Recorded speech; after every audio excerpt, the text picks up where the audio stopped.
अगराइल बा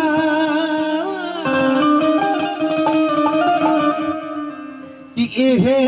बुझाता हे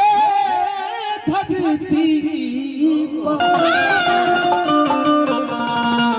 अरे स्वर्ग उतर के आई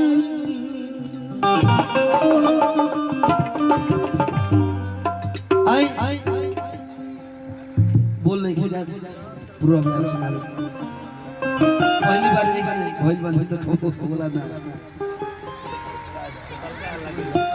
गीत के भाव की मेहरारू घरे भी अपने प्रदेश में गइल बा कमाए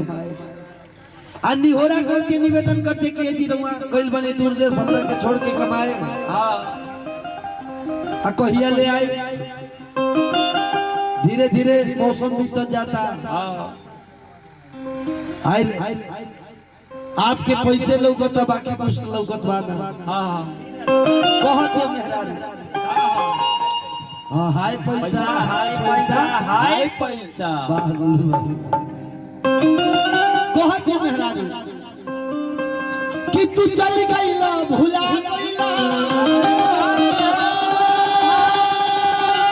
हमरा आँखी के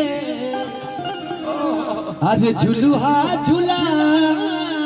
गईला कि तोहरा याद में आज सुख के काट हो गई अरे तू जाके कवन बगिया में भुला रमेश भी हमारे गार्जियन बोर्ड आई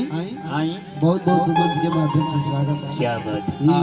हमारे बड़ भैया आज से हमनी का संपर्क नहीं किया ये लगभग हमनी के कोई 100 साल से हमनी का संग बानी किया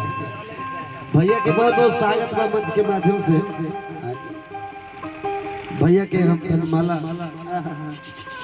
क्या बात हमारे गार्जियन है रोमा और हृदय से प्रणाम करते हैं आशीर्वाद नहीं भैया बस बस बस गाने बाकी राजा भैया है सब कुछ संभाल लेंगे राजा भैया है सब कुछ संभाल लेंगे